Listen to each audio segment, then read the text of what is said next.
रेखा चिंता ना करो, रेखा चिंता मत करो, सब ठीक हो जाएगी।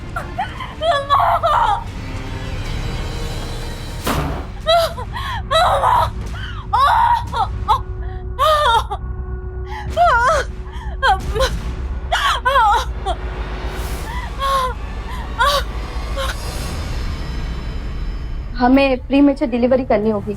अगर कुछ कॉम्प्लिकेशंस हो गए तो माँ और बच्चे को बचाने के लिए हमें ऑपरेशन भी करना पड़ सकता है। पर अभी तो 7वां महीना चल रहा है ना?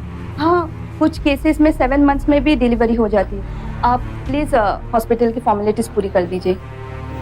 जी मैं कर देता हूँ।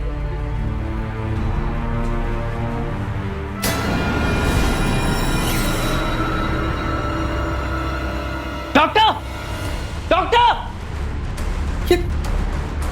रेखा कहाँ गई? वो यही थी ना? यही थी तो कहाँ चली गई वो भी ऐसी हालत में?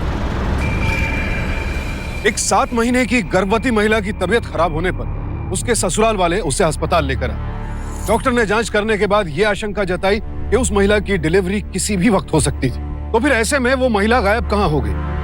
क्या था उसके गायब होने का राज? कौन थी वो महिला और क्या था उसका अतीत? ये जानने के लिए देखते हैं बीते वक्त की कुछ घटनाएं।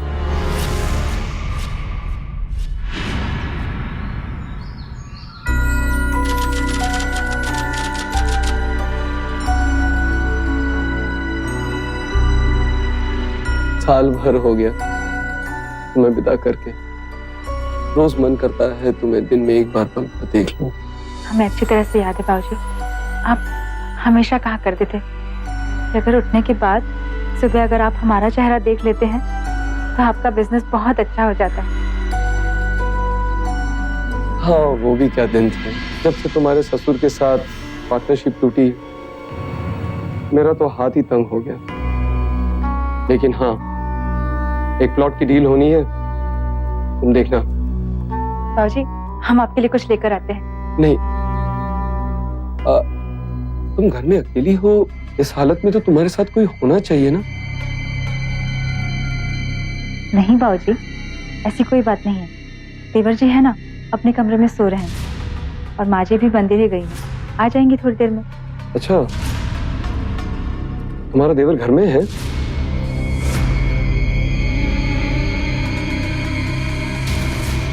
क्या हुआ बाबूजी, कोई परेशानी है? नहीं बेटे, ऐसी कोई बात नहीं है। तुम चिंता मत करो। बहू, बहू।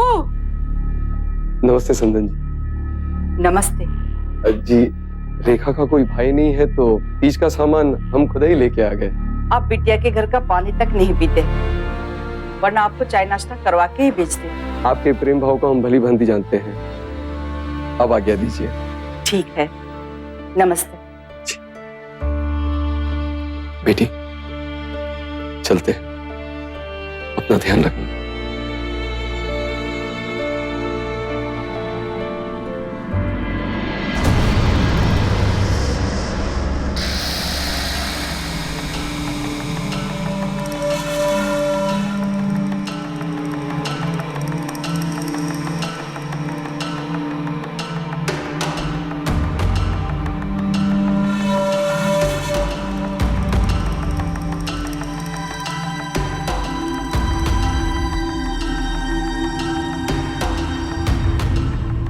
कपड़े लत्ते, मिठाई, फल सब कुछ तो दे गया है तेरा बाप, लेकिन शगुन की नकदी। माँ जी, वो बाबूजी ने दिए थे 501 रुपए, हमने अंदर रख दिए।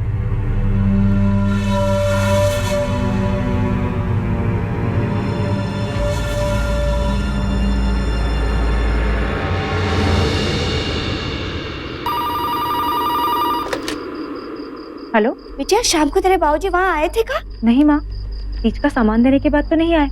क्या हुआ, तुम इतनी परेशान क्यों लग रही हो? बिटिया, फिक्र हो रही थी तेरे बाबूजी की। 11 बजे अब तक घर नहीं आए। हमने उनके मोबाइल पर फोन किया बिटिया, पर लग नहीं रहा है। अच्छा तू चिंता मत, आ जाएंगे। हो सकता है कहीं काम में फंस गए होंगे। कोई उनकी खबर मिले तो मुझे बता देना। अच्छा, रखती हूँ, अपना ख्याल रखना बिटिया।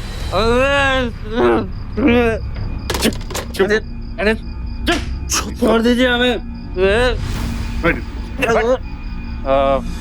बिटवा सुधर जा। बिटवा तेरा ये शौक है ना, हम सबको मरवाएगा एक दिन, समझा? पापा जी हमारा तो मन करता है कि कूट कूट के इसका चटनी बना दे। बस बस, चटनी बनाएगा तू और चटकारे लेगी तेरी ये बीवी। और क्या ये तमाशा देखकर मजा आ रहा है तुझे? चल जा अंदर। समझा इसको पहले। बस बहुत हो गई डांट फटकार, तुम सब जाओ अंदर, मैं खुद संभालूंगी अपने बिटवा को।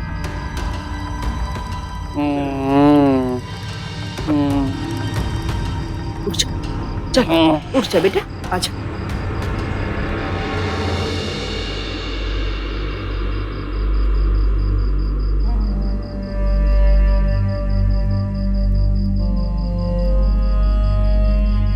सुनिए, थोड़ी देर पहले माँ का फोन आया था, कह रही थी बाबूजी अभी तक घर नहीं आए। अरे ये प्रॉपर्टी का धंधा करने वालों का यही हाल। अपने छोटू को ही देख लो, हमारे बाबूजी भी कहीं यार दोस्तों में बैठे पी रहे होंगे। मुझे माँ के घर ले चलिए, मेरा जी बहुत घबरा रहा है। इस वक्त और ऐसी हालत में घर में बवाल मच जाएगा। हम कल सुबह कुछ करते हैं, ठीक है?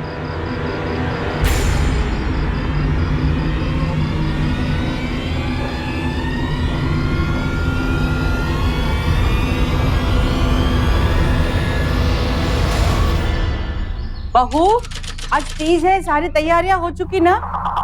माँ तुम रो मत, बाबूजी बहुत जल्दी घर आ जाएंगे। बहू, अच्छा माँ रखती हूँ।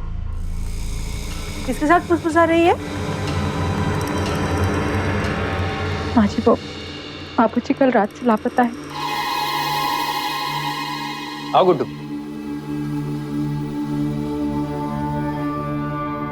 हमें पता था तुम अब भी परेशान होगी, इसीलिए अपने साथ तुम्हारे बाबूजी के पियून को लेकर आए। गुड्डू, तुमने जो जो बात हमको बताई थी वो सबको बताओ। सेठ जी कल शाम को सरिता जी के साथ कहीं बाहर गए थे। ये तो वही लड़की है ना जो बाबूजी का अकाउंट संभालती है? जी वही सरिता जी हैं। तो अब वो कहाँ है? कल से उनका कुछ पता नहीं है और उनका फोन भी नहीं लग रहा है। भाई हमारे समधी जी कुंवारी लड़की के साथ कल से गायब है। वाह, बुढ़ापे में जवानी का शौक चढ़ रहा है आपके बाबूजी को। बाबूजी भला उस लड़की के साथ क्यों जाएंगे? ये तो तू खुद ही सोच, रात में एक जवान लड़की के साथ कीर्तन करने तो नहीं जाएंगे।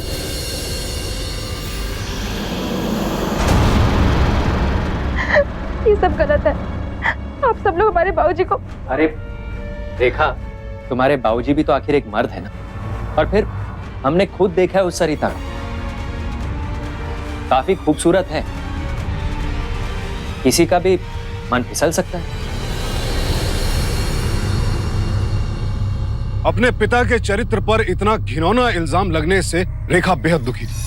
साथ ही ये सोचकर परेशान थी कि उसके पिता इस वक्त थे कहां। रेखा के पिता के बारे में उसका पति मुकेश जो अंदाजा लगा रहा था, क्या वाकई वो सही था, या फिर रेखा के पिता किसी बड़ी मुसीबत में थे?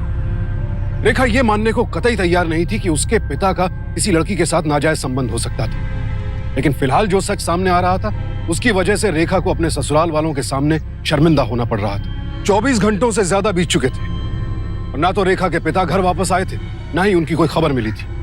आखिर वो थे तो थे कहां?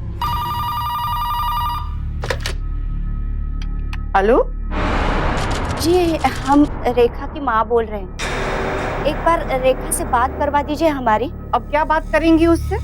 और वैसे भी समधी जी की करतूतों की वजह से पहले ही रो रो के उसने हमारा जीना हराम कर रखा है। और आपको आग में घी डालने में मजा आता है क्या समधन जी?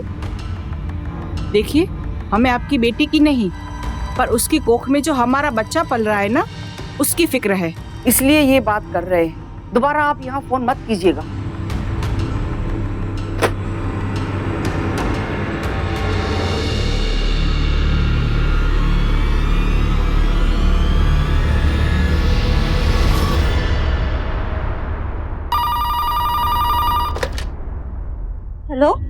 माँ हम रेखा बोल रहे हैं। हाँ बेटिया बोलो। बाबूजी की कोई खबर मिली? ना बेटिया, लेकिन हमने पुलिस में रपट लिखवा दी है। अच्छा तुम एक काम करो, हमें जल्दी से गुड्डू का नंबर दो। हाँ हाँ अभी देते, लिख लेना बेटा। 8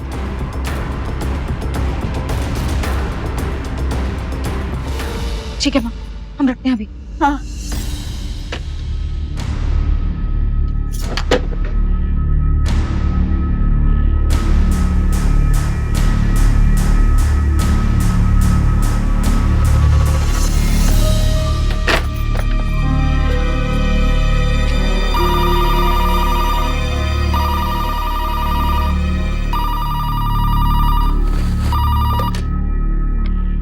हेलो, कौन बोल रहा है? अरे फोन तुमने किया है, तुम्हें बताओ किससे बात करनी है?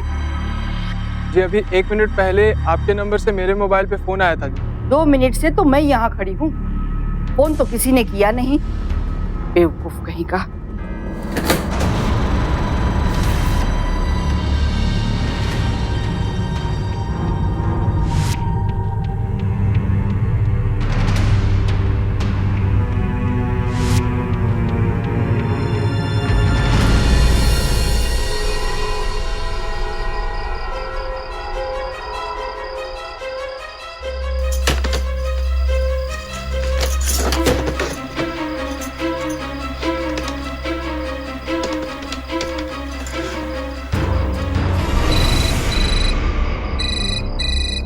हेलो। हेलो गुड्डू, हम रेखा बोल रहे हैं। नमस्ते जीजी, आप हमें इस वक्त। तो वो सब छोड़ो, हमें जल्दी से सरिता का एड्रेस दो। जी हाँ जीजी लिखिए। हाँ 304/5। 4/5। हाँ जी। गुड्डू जल्दी बोलो।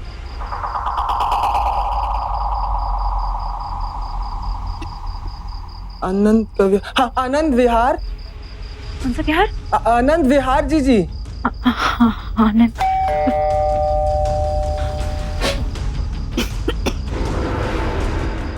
जीजी वसंत उद्यान के पास। कौन सा उद्यान? वसंत उद्यान जीजी। वसंत उद्यान। हाँ आगे। तो क्लियर बोलो, कुछ समझ में नहीं आ रहा है। जीजी नमस्ता। हाँ मर गई ये रेखा, दरवाजा नहीं है। नमस्ता। जी जी जी जी नमस्ता।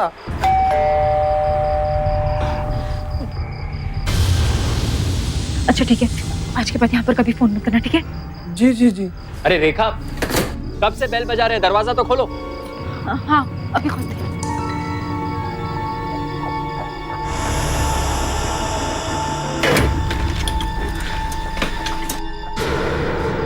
कौन था फोन पर? वो हम डॉक्टर से बात कर रहे थे, इस महीने के चेकअप का समय हो गया इसलिए।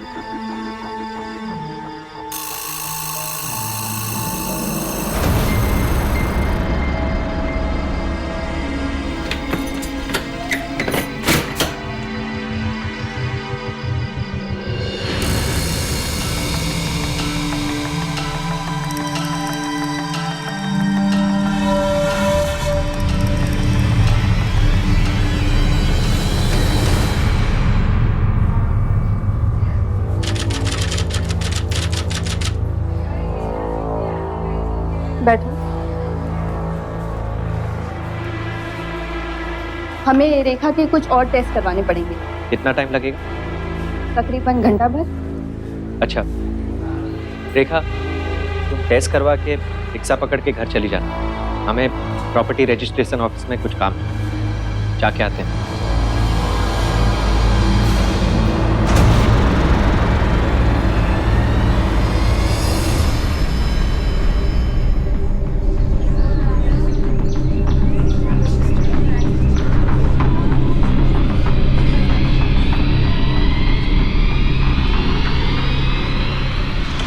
रिक्शा।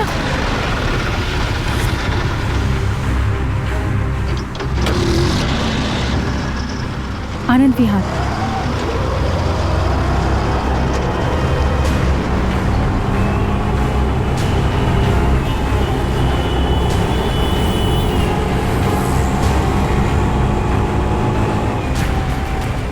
अरे भैया रोकिए, बस बस उस भैया यहीं पर रोकिए।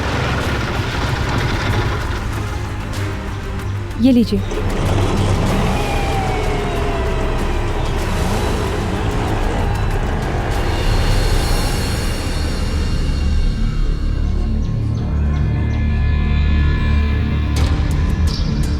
$304/5।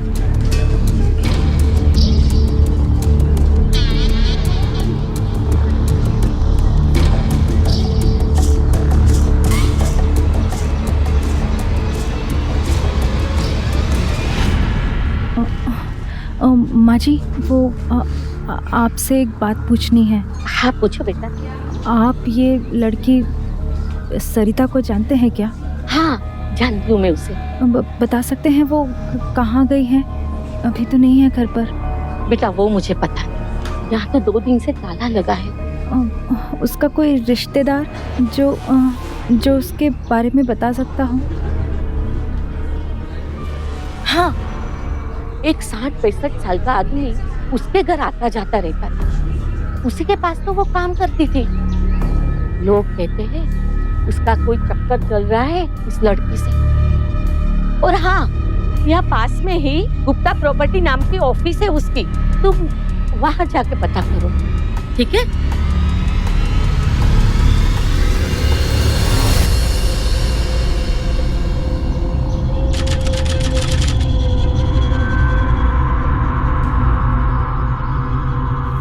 पापा जी चाय। गुप्ता प्रॉपर्टी डीलर के यहाँ काम करने वाली एक युवती सरिता की लाश कल पुलिस को मिली।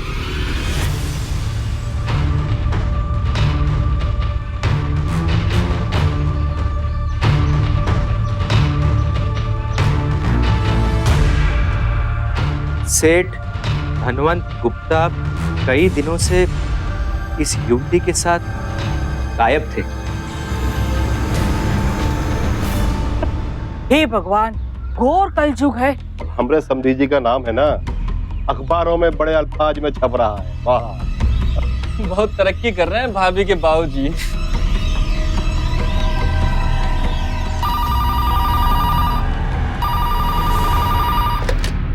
हेलो,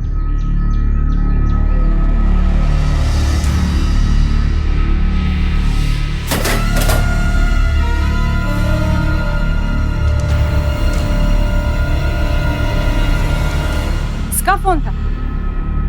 इनकी माता जी का। थाने में बैठी हैं।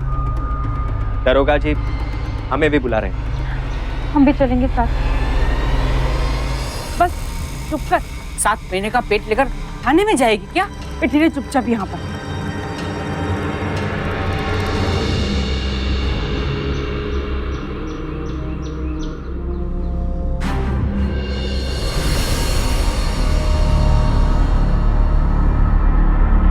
इस लड़की की लाश को देख कैसा लगता है? इसके साथ जोर जबरदस्ती की गई है। दरोगा जी, मेरे ससुर जी के बारे में कुछ खबर मिली आपको? उनकी तलाश तो हमें भी है। बलात्कार की कोशिश और हत्या का काम किसी और का नहीं, उन्हीं का लगता है। अरे सुना, का गुल खिला रहे हैं तुम्हारे बाबूजी। हम तो समझे थे कि वो शरीफ, अरे लड़की को भगा के जी नहीं भरा उनका कि उसका कत्ल भी कर दी।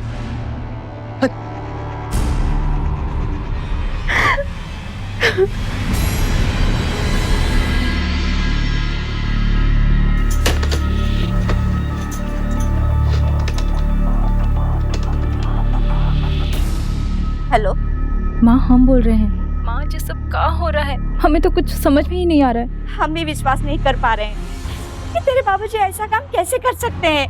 माँ, बाबूजी जरूर किसी बड़ी मुसीबत में फंस गए हैं। वो ऐसा कर ही नहीं सकते हैं। हाँ बेटा, हम यही विश्वास लिए जी रहे हैं। और तेरे बाबूजी का अब तक कुछ पता नहीं लग रहा। माँ,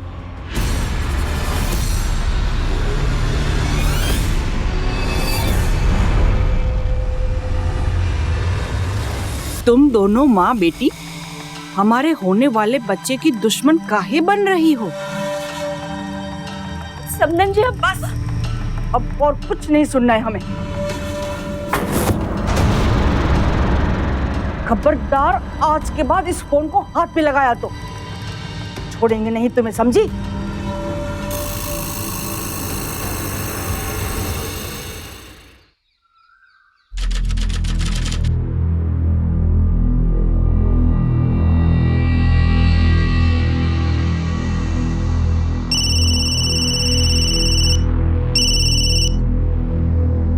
हेलो, का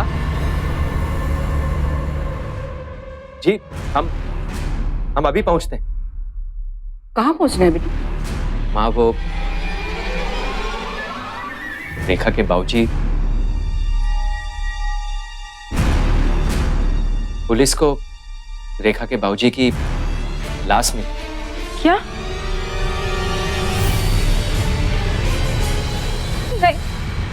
क्या क्या बोल रहे हैं? बाबूजी की लाश कैसे मिल सकती है? रेखा, दरोगा जी का ही फोन था।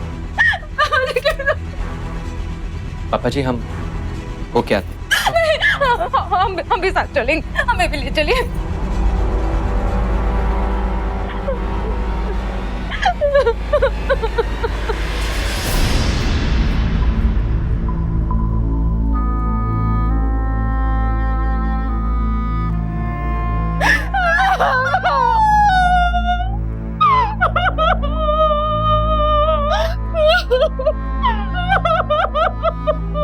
धनवंत जी यहाँ से 20 किलोमीटर दूर फार्म हाउस में पंखे से लटके हुए मिले। हमें पता चला है कि वो फार्म हाउस की डीलिंग भी कर रहे थे। हमें तो लगता है कि आत्महत्या का ही मामला है। हमारे बाबूजी ऐसा नहीं कर सकते। आपको सुनकर शायद दुख हो, लेकिन उस लड़की के साथ आपके पिताजी ने जबरदस्ती की थी और उसके बाद उसकी हत्या कर दी। नहीं। दरोगा जी, इसका कोई सबूत मिला आपको? वहाँ जी, कमरा पूरा अस्त व्यस्त, वहाँ पर हाथापाई के प्रमाण भी मिले। सरिता की लाश जहाँ से मिली वो फार्म हाउस से कुछ ही दूरी पर। हमें लगता है कि धनवंत जी को ये लगा कि पुलिस को सरिता की लाश मिल गई, अब वो बच नहीं पाएंगे, इसलिए उन्होंने डरकर आत्महत्या कर ली।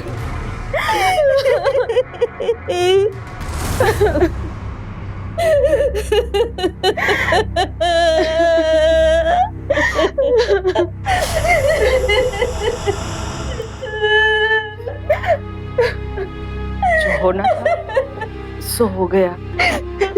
शास्त्र बोलते हैं मरने के बाद किसी को उसकी बुराई के लिए कोसना ठीक नहीं। माँ, अब घर चलो। रेखा को कुछ दिन अपनी माँ के पास ही रहना होगा।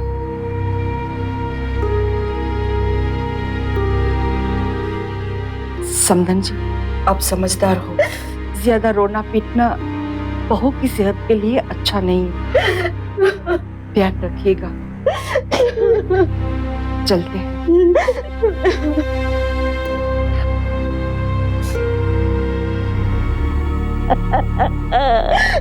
वक्त बार बार रेखा के यकीन का इम्तिहान ले रहा था, लेकिन रेखा ने अपने इस भरोसे को डिगने नहीं दिया कि उसके पिता निर्दोष हैं। और कहीं ना कहीं पोस्टमार्टम की रिपोर्ट ने उसके भरोसे की लाज रख ही ली।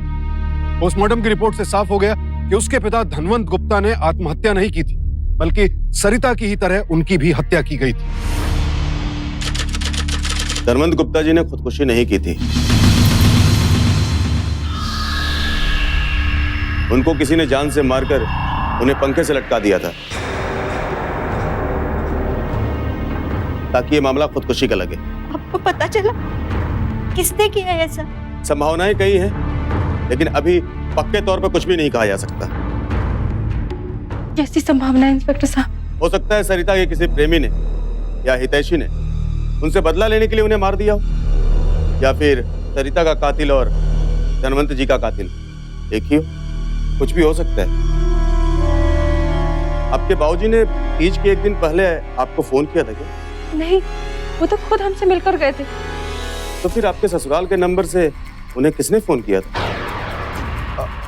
वो हमने किया था। वो हमारे घर आए थे और हमसे मुलाकात नहीं हुई थी, इसीलिए। ठीक है, हम जांच पड़ताल कर रहे हैं। हमें कुछ भी पता चलता है तो आप लोगों को खबर करते हैं। फिलहाल हम चलते हैं। ससुर जी तो खुद उस दिन रात में घर आए थे, फिर उन्होंने आपने बाबूजी को फोन कब किया?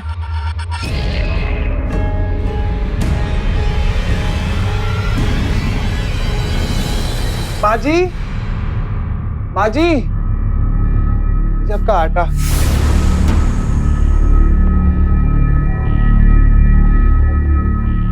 गुड्डू, हमें तुमसे कुछ पूछना था। पूछिए।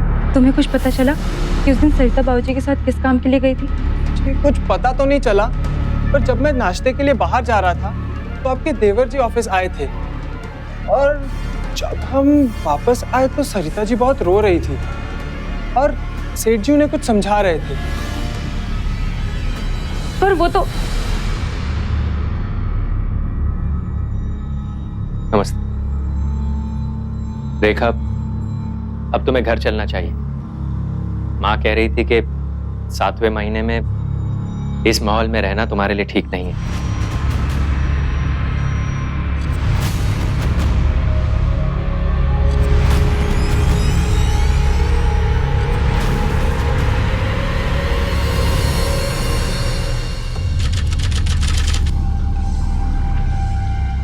देवर जी। हाँ भाभी बोलिए ना। कुछ पूछना था आपसे। जी पूछिए ना। तीज के एक दिन पहले आप बाबूजी के ऑफिस गए थे क्या? नहीं भाभी।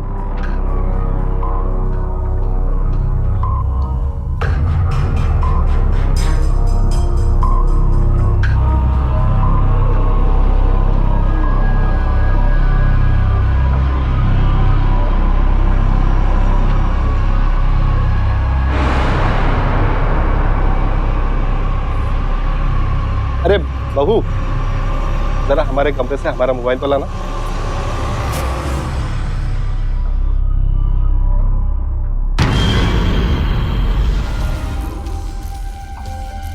ला बेटा ला।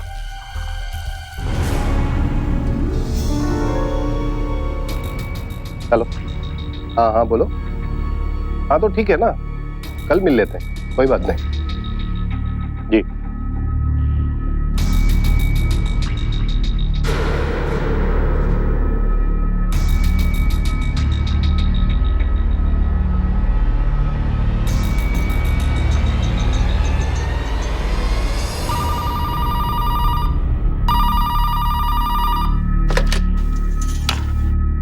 हेलो बिटिया, अच्छा हुआ तूने ही फोन उठाया।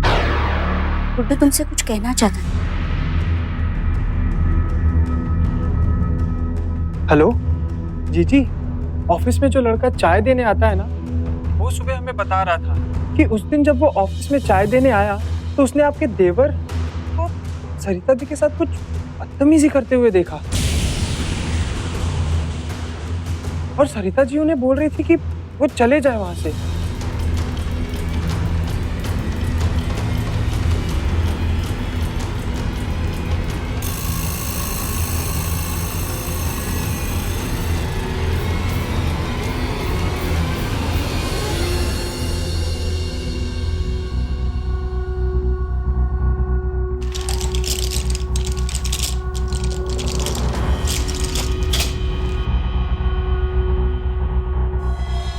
पहले गुड्डू ने देवर जी को ऑफिस आते हुए देखा,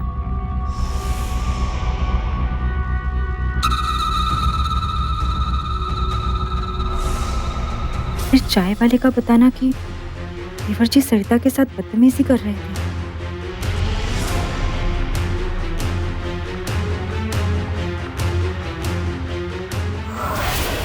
उसके बाद जब गुड्डू वापस आता है तो देखता है कि सरिता रो रही है और बाबूजी उसे समझा रहे हैं। सरिता शांत हो जाओ प्लीज। मैं करता हूँ ना, मैं बात करता हूँ। हाँ, तो फिक्र मत करो, मैं बात कर रहा हूँ ना उनसे। हाँ प्लीज फिक्र मत करो। और जब तीज का सामान देने बाबूजी घर आए थे तभी वो बहुत परेशान लग रहे थे, और फिर उसी दिन देवर जी का घर के नंबर से किसी से बात करना और कुछ हड़बड़ाहट में अचानक बाहर चले जाना, और आधी रात को नशे में धुत देवर जी पर भड़कते हुए ससुर जी और इनका साथ लौटना। उसके बाद ससुर जी का पुलिस को ये कहना कि घर के टेलीफोन से बाबूजी को उन्होंने फोन किया था, जबकि ससुर जी तो उस दिन रात को घर लौटे थे। और आज जब उन्हें किसी को फोन करना था तो उन्होंने अपना मोबाइल मांगा। अरे बहू, जरा हमारे कमरे से हमारा मोबाइल तो लाना। इन सब बातों से तो लग रहा है कि देवर जी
तुम यहाँ क्या कर रही?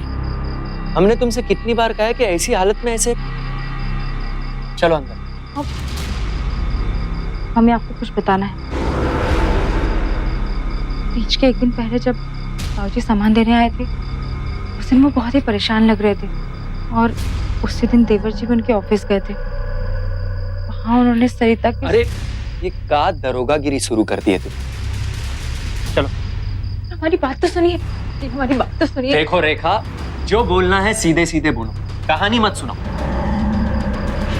हमें लगता है सरिता और बाबूजी की हत्या में देवर जी का हाथ है। बहू, भैया हम कहाँ जासूसी कर रही है हमें? चुप, दूर रहो तुम, हम बात कर रहे हैं ना इससे। अरे क्या दूर रहे भैया, तवे ने कनपट्टी के नीचे इसके। सरिता और बाबूजी को तुमने ही मारा है ना? हाँ, हमने मारा है सरिता को। बहुत भाव बढ़ गए थे उसके, हाथ भी लगाओ तो बिल्ली की तरह झपट्टा मारती थी वो। बहुत हो गई आंख में चल, अब सब्र नहीं होता। आज हम तुमको अपने साथ लेके ही जाए। चल। हमने कहा छोड़ो। हमने कहा चलो। उस बिल्लौती ने तुम्हारे बाबूजी से हमारी शिकायत कर दी। हेलो, हाँ बाबूजी। आपने हमारी बेटी समान सरिता के साथ बदतमीजी क्यों की? अरे बाबूजी वो इसके पहले भी 2-3 बार आप ऐसी हरकत कर चुके हैं। अब बहुत हो चुका, पुलिस स्टेशन जा रहे हैं। Police station? जी आप क्या बोल रहे हैं बाबूजी? अगर पुलिस में जाएंगे तो हमारी बदनामी होगी, धंधे पर भी असर पड़ेगा। बाबूजी हाँ, हम कसम खाते ऐसी गलती दोबारा कभी नहीं करेंगे। माफी हमसे नहीं, सरिता से मांगनी होगी। हम तैयार हैं, हम सरिता जी से अभी आकर माफी मांगेंगे। लेकिन मैं अभी नहीं मिल सकता। सरिता और हम फार्म हाउस की डील के लिए जा रहे हैं। तो ठीक है, हम शाम को ऑफिस में आकर आपसे मिलते हैं। और जब बाबूजी सरिता को लेकर फार्म हाउस में घुसे, काफी अच्छा।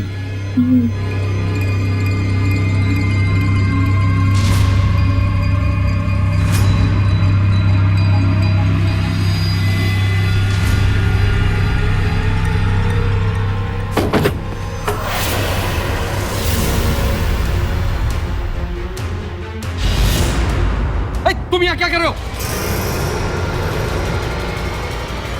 छोड़ो।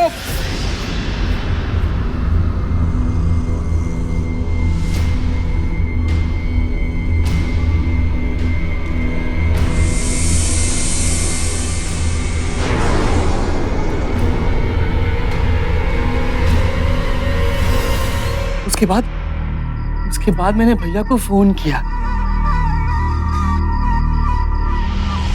भैया हम बड़ी मुश्किल में फंस गए। भैया हमको आपकी मदद चाहिए भैया। हाँ जल्दी आओ। भैया वहां पहुंचे पिताजी के साथ। भैया वो हमको कुछ समझ में नहीं आता भैया।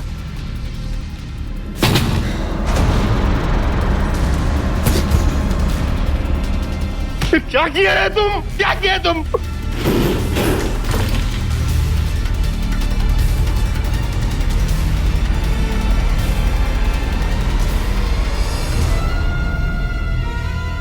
तूने इसे मार डाला। देखिए आप शांत हो जाइए प्लीज।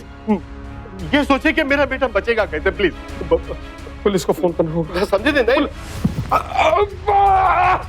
हमारी करोड़ों की डील चल रही थी, तूने वो डील भी हमारे हाथ से छीन ली। हमने कुछ नहीं कहा। आज तुझे मार कर वो डील भी हमें वापस मिल जाएगी और हमारा ये नालायक भाई भी बच जाएगा।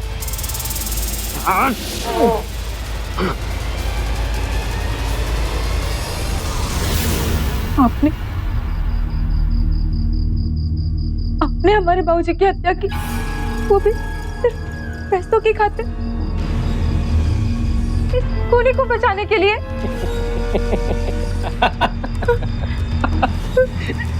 हाँ, भैया ने हमारी खातिर तुम्हारे बाबूजी को मार दिया।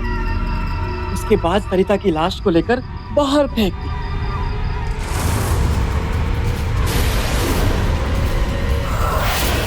और फिर तुम्हारे बाबूजी की लाश को पंखे पे लटका दिया।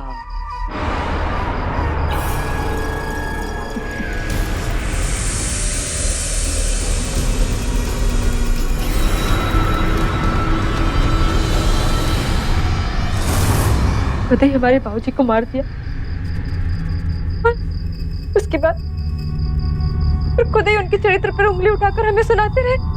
जिसको मरना था वो मर गया, अब क्या करें?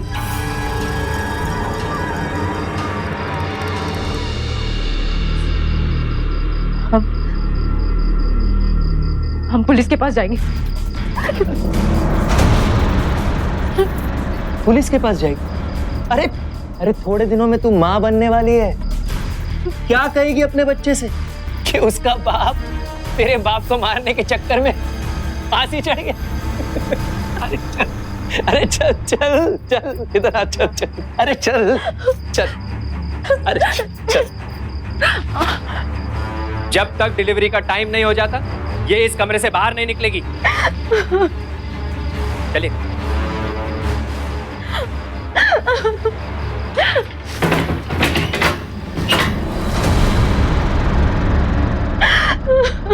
रेखा बेहद दुविधा में थी।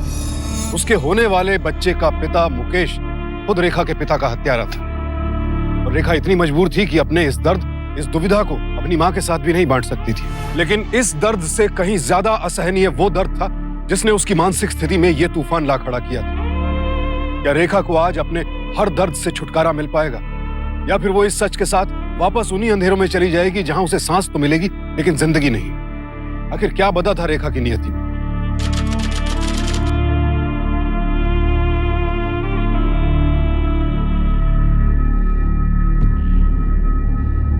बाबूजी के चरित्र पर लगे दाग को मिटाना है तो हमें यहाँ से निकलना होगा।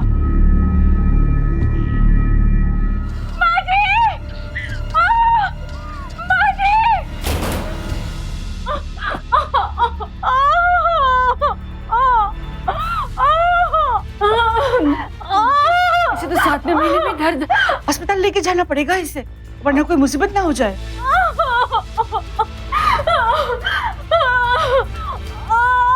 Hello doctor.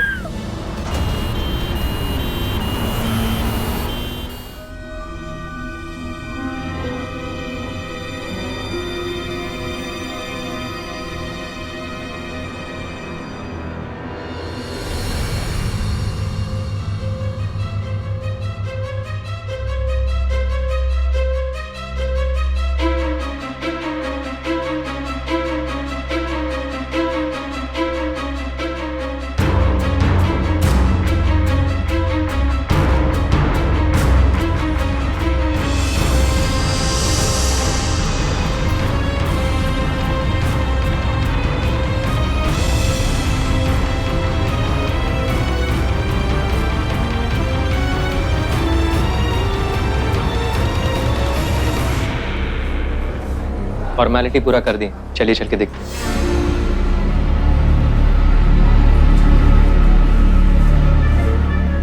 हम देख के आते हैं।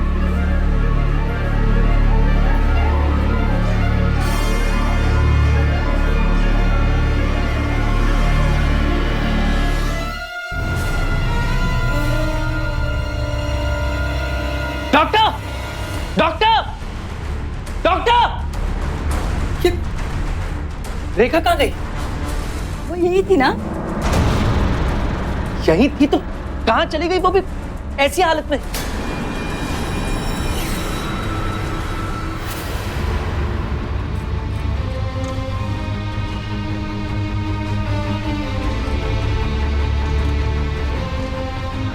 इंस्पेक्टर साहब, अरे आप यहाँ ऐसी हालत में? प्लीज बैठिए। इंस्पेक्टर साहब, मुझे आपको कुछ बताना है। कहीं वो पुलिस के पास तो नहीं चली गई? ये क्या बोल रही हो माँ? जो अगर वो पुलिस के पास चली गई तो हम सब पकड़े जाएं। तो चुप कर, ये सब कुछ तेरा ही किया धरा है। क्या जरूरत थी उसे सब कुछ सच बताने की? अब क्या करें? चलो यहाँ से।